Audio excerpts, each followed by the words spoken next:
Magandang araw, welcome sa channel na ito. Ngayon, ibahagi ko sa inyo ang aking nalalaman tungkol sa mga orasyon. Narito, pangkonsagra o pangbuhay sa patay na gamit.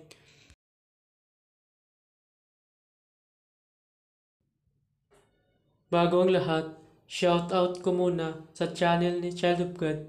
Subscribe kayo dyan. Maraming salamat. At kung bago ka rin na napadpad sa aking channel, huwag kalimutan mag-subscribe and click the bell icon para laging update sa mga bagong video na upload ko. Maraming salamat.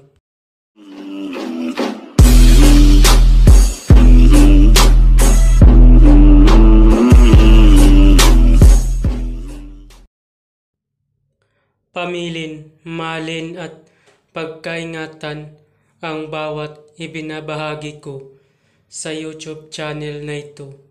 Ang kapangyarihan na kapaloob dito ay lubhang may waga. Gamitin lamang sa kabutihan at pagganap ng kalooban ng Diyos. Maginhuwaran at laging isa puso't isip ang 7 layuning ito. Una, isabuhay ang 4 na gintong simulain. Makadiyos, makabayan, at makatao, makakalikasan. Pangalawa, isagawa ang pag-ibig sa Diyos, pananampalataya at pag-asa sa pamamagitan ng tiyaga. Pangatlo, isakatuparan ang kabutihan, katuwiran, kalinisan, katotohanan, kadalisayan, kaliwanagan, at kababaan ng kalooban. Pangapat, ipalaganap ang pagkakaisa, pagmamahalan, pagtulong sa kapwa, pagmimisyon, paglilinis ng sarili, at pagbabago na paunlad. Panglima, magkaroon ng paggalangan, pag-unawaan at pagmamahalan sa isa't isa bilang mga kapatid at kapwa-tao. Pang-anim, maging dakila sa isip, sa salita at gawa para sa Diyos, sa bayan at tao.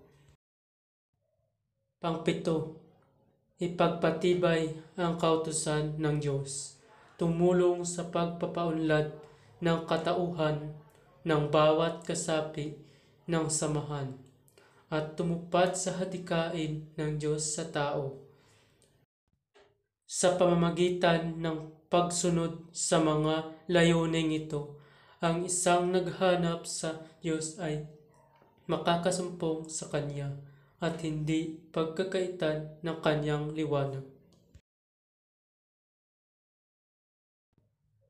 Pamamaraan, ang paggamit ng orasyon nito ay kailangan mataas ang iyong kaalaman pagdating sa espiritual dahil isang mataas na uri ang orasyon.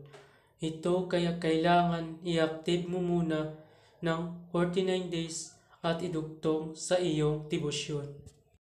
At kung bago ka pa lamang sa spiritual ay maaari mo to sundin para mapagana mo ang mga mataas na level ng orasyon.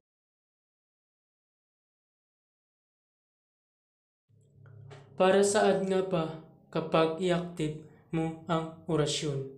Para po ito sa iyong sarili. Kapag na-active mo na ng 49 days na walang patlang at nakabisado mo ang orasyon, kapag nagkasakit ka, kaya mo gamutin ang iyong sarili.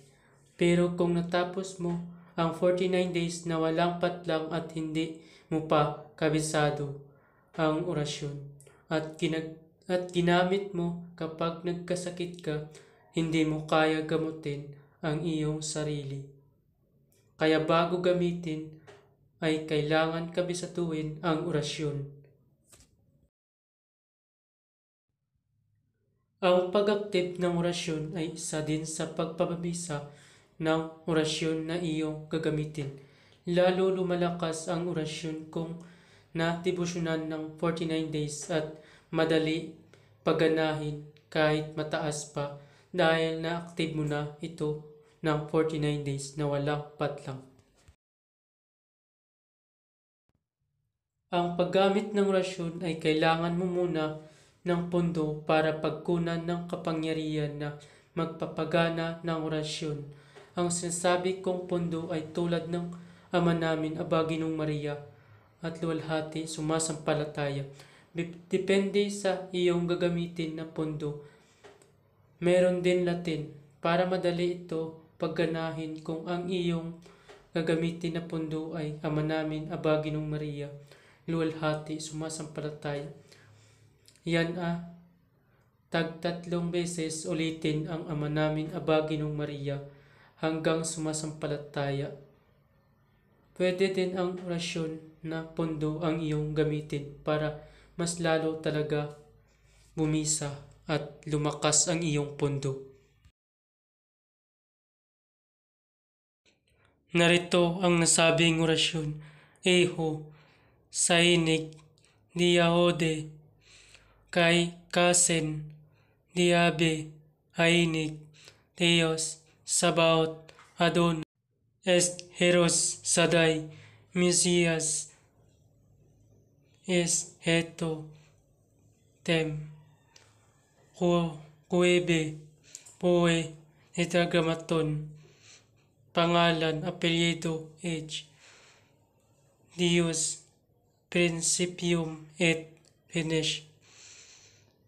5 sign of the cross at iihip sa gamit pa krus. Pamamaraan, ang paggamit ng orasyong ito ay usalin ng 3 beses ang orasyon sa isip. Ang pagkatapos ay iihip sa taglay na gamit na dinala sa patay o sementeryo para mabuhay ulit ito. Maraming salamat. Babala ang lahat ng mga orasyon na inyong mababasa dito ay lubhang makapangyarihan. Gamitin lamang sa mabuti. Ibinabahagi ko ang mga orasyon na ito para katulong at hindi para makapanakit ng sinuman. Ang sinuman na gamitin ito sa masama ay magkakamit ng walang hanggang paghihirap habang buhay hanggang kamatayan. Maraming salamat po.